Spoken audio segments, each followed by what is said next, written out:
कपड़े धोने वाली बहू। शादी के पहले से ही विभा को कपड़े धोने का बड़ा शौक था।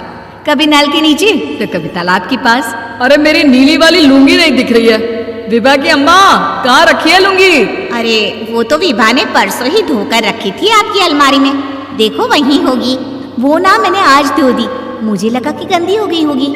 अरे कैसे गंदी हो गई थी, उसे तो मैंने पहना भी नहीं। हे भगवान, इस लड़की के कपड़े धोने की आदत से परेशान हो गया हूँ मैं। जितना तो घर में राशन नहीं आता उससे कहीं ज्यादा डिटर्जेंट पाउडर का खर्चा है।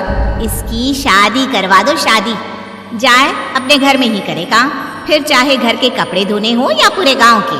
हाँ ठीक बोल रही हूँ, देखता हूँ मैं कोई लड़का। वो दिन भी आ जाता है जब विभा को देखने लड़के वाले आ जाते हैं। लड़की मुझे अच्छी लगी। होने वाली सास कहती है, बेटी अगर कुछ पूछना है तो पूछ लो। वैसे तो हमारी लड़की बहुत ही शर्मीली है, जो बोल दो वो मान लेती है, इसे क्या पूछना होगा। अरे कैसी बात कर रही हो माँ, मुझे इन लोगों के घर रहना है, सवाल तो कई है। हाँ हाँ बेटा पूछ लो ना, क्या पूछना है। आप लोगों के घर कपड़े कौन धोता है? सास का मुंह बन जाता है।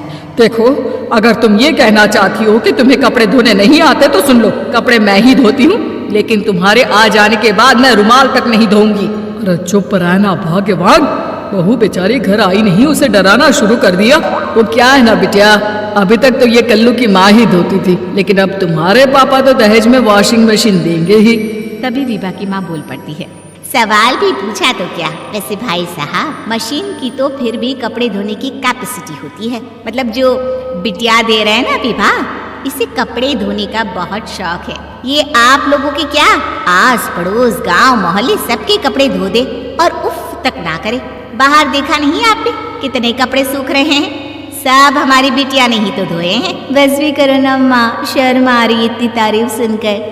और तो और एक दाग निकाल कर दिखाओ तो मान जाओ। हाँ अच्छा अच्छा, माफ करना बेटा, मैंने गलत समझा, हमें तो रिश्ता बहुत पसंद है। और ऐसे जुड़ जाता है रिश्ता कपड़े धोने का शौक रखने वाली विभा का। उसकी शादी हो जाती है कोयला फैक्ट्री में काम करने वाले कल्लू के साथ। शादी के बाद अचानक विभा चिल्लाती हुई सास के पास आती है। सासू माँ, अरे सासू माँ कहाँ है आप? ये तो धोखा है, धोखा दिया आप लोगों ने मुझे। इसे ससुर के चक्कर के बारे में पता चल गया। अरे तो उसमें तुझे क्यों धोखा मिला है? अरे नल में पानी नहीं आता, कपड़े कैसे कब धुलेंगे? अच्छा अच्छा, तो पानी नहीं आ रहा उसकी बात कर रही है। तो आपने क्या सोचा? कुछ नहीं। अच्छा तेरी माँ ने कहा था कि कपड़े धोने का शौक है, तुझे याद आया मुझे। शौक शौक बोलकर कपड़े धोने वाले मेरे जुनून को कम ना आके सासू माँ, कपड़ा धोना मेरा गुरूर है। तभी पति भी वहाँ आ जाता है। अभी अभी मैंने इसे सनी देओल की फिल्म दिखाई है, उसी के डायलॉग मार रही है माँ। अच्छा सुन, साफ साफ बता रही हूँ, पानी सुबह 4 से 6 और शाम को 10 से 12 आता है, समझी? विभा टाइमिंग सुनकर हैरान हो जाती है। ये क्या भूतों का मोहल्ला है? सुबह 4 बजे उठकर कौन कपड़े धोता है? 4 बजे टंकी में पानी जाता है, फिर सारा दिन धोना ना, किसने मना किया? अरे कैसी बात कर रही है, 200 लीटर की टंकी में कितने कपड़े धो लूंगी मैं, सुबह ही उठ जाऊंगी मैं। अब क्या था, विभा सुबह 4 से लेकर रात के 12 बजे तक कपड़े ही धोती रहती।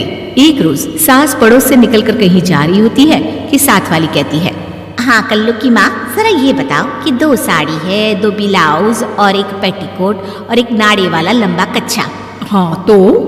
अरे तो क्या, कितना लोगी धुलाई ये बताओ। धोबन दिख रहे हैं हम क्या? हमारे पति सरकारी नौकरी से अभी अभी रिटायर हुए हैं और बेटा सुपरवाइजर है कोयला फैक्ट्री में।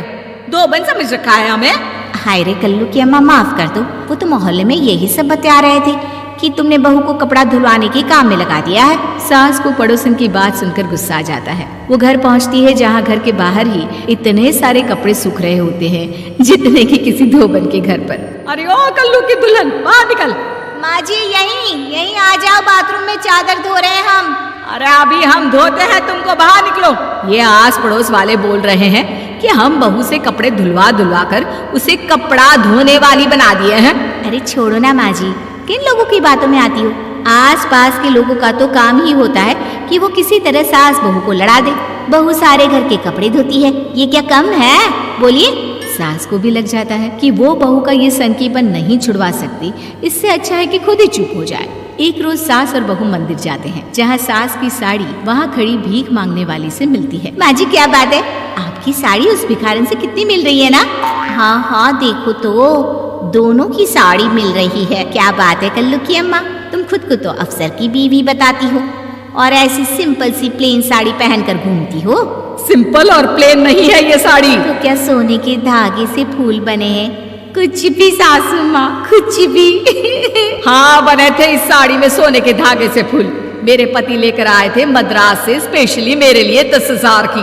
ताहे भाई साहब इस भिखारन के लिए भी सेम टू सेम साड़ी लेकर आए होंगे 10,000 की। सास उस वक्त कुछ नहीं कहती, लेकिन बहू के साथ घर आती है और अलमारी से एल्बम निकाल कर लाती है। ये साड़ी देख रही है, ये वही साड़ी है जिसे मैंने अभी पहना था। इस साड़ी में ये जो चमकदार फूल दिख रहे हैं ना, ये सोने के धागों से काढ़े गए हैं। लेकिन तू लोकल वॉशिंग मशीन ब्रश से घिस घिस कर सारे फूलों को निकाल कर साड़ी प्लेन कर दी। मुझे माफ कर दीजिए सासू माँ। और तो और, जब मैंने तुझे तेरी गलती के लिए कुछ नहीं कहा, लेकिन तूने तो सबके सामने मेरा मजाक ही बना दिया। क्यों? बहू को समझ में आ जाता है कि अब से उसका कपड़े धोना बंद।